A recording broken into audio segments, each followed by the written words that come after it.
Сәлем достар, қалдарыңыз қалай? Сіздермен тағы да Айдын Teach with Айдын каналға жазылыңыздар, лайк басып, видеоны соңына дейін қараңыздар. Бүгін сіздерге қашықтықтан оқытуға байланысты ең қажетті құралдардың біреуі экранымызды видеоға түсіру. Бұл жайлы каналымызда қашықтан оқытуға байланысты бөлімінде экран видео түсіреміз деген плейлистта видеолар түсірілген. Ішіне кіріп көрейік. Бұл жерде біздің компьютерға экранымыз видеоға түсірудің ең керемет программалары Movavi және қазір өзім ең көп қолданатын Screencast-O-Matic программаларын түсіндірдік. Екіншісі өте жақсы, өйткені видеоның мегабайт өте аз болады, бірақ сапасы мықты болып шығады. Оны YouTubeға видео салу үшін өте жақсы құрал деп білемін. Үшіншісі, біздің ешқандай да программаны қолданбаймыз. Тек қана презентация PowerPoint-тың ішіне кіріп, ішінен өзіміздің сабағымызды видео түсірсек болады. Ол ең оңай жолы бұл. Және де оның алдында телефон арқылы қосымшаны қолданып экран видео түсіреміз. Бұл жайында түсіндірдік. Бірақ қазіргі мен сіздерге түсіріп жатқан видео одан да жақсы бір қосымша. Өзім қазір соны қолданып жүрмін. Қазір түсіндіремін сізге. Ол үшін бірінші біз Play Market-қа барамыз.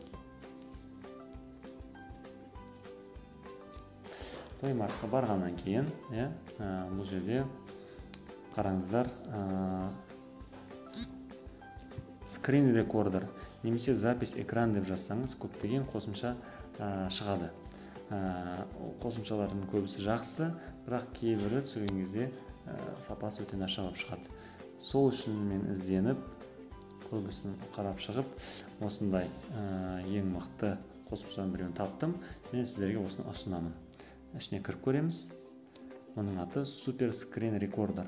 Телефонымызға орнатамыз, одан кейін открыть батырмасын басамыз. Мен уже орнатып болғанмын.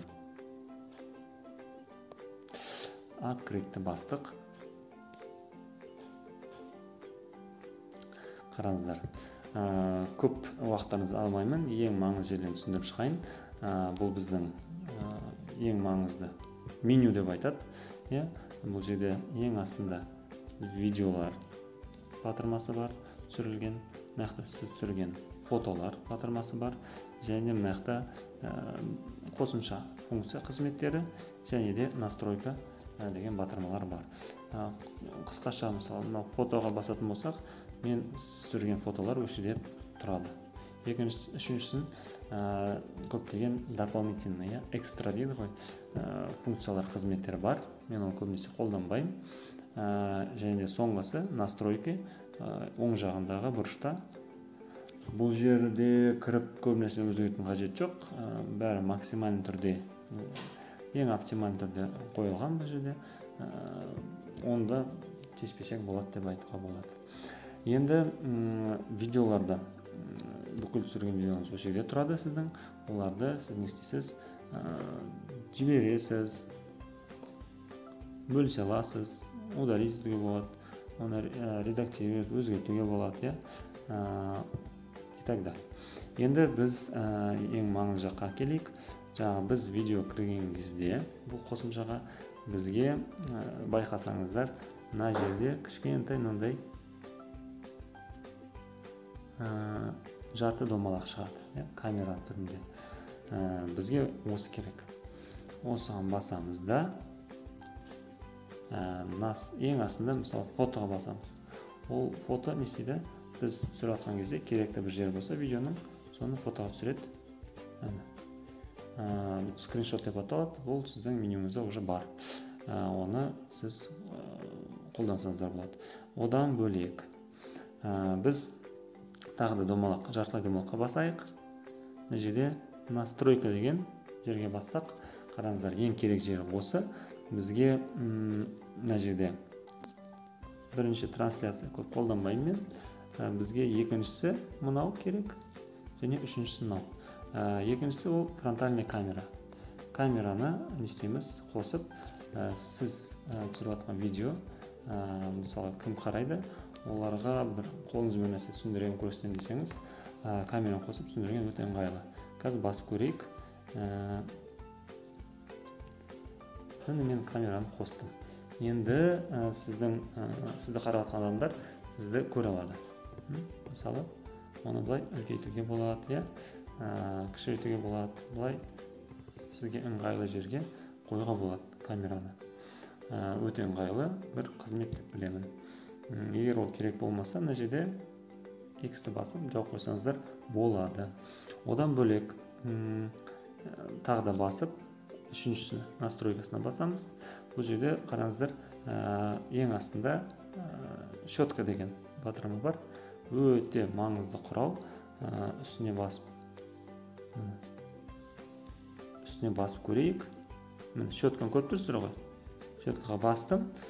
Щетка астында мынандай меню шығады.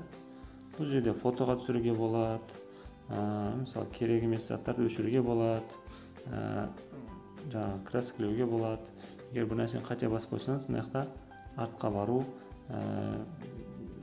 бір нәрсені дұрыс емес сіз қойсаңыз, соны өзгертуге болады. Немесе жұмыс бітіргеннен кейін жаба саласыз. Енді қараңыздар, тағы да көрсетейін сіздерге. Ең предпоследний төртіншісіне басып настройкаға кірдік. Бұл щетканы постоянно ашып, жауып жүрмес үшін мына жерде қосамыз.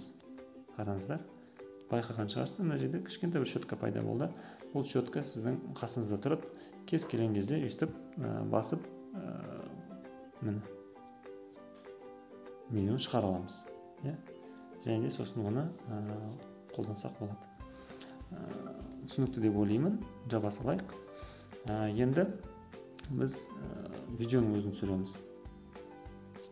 Басамыз да қызыл батырмаға бассақ, видео түсіріле бастайды.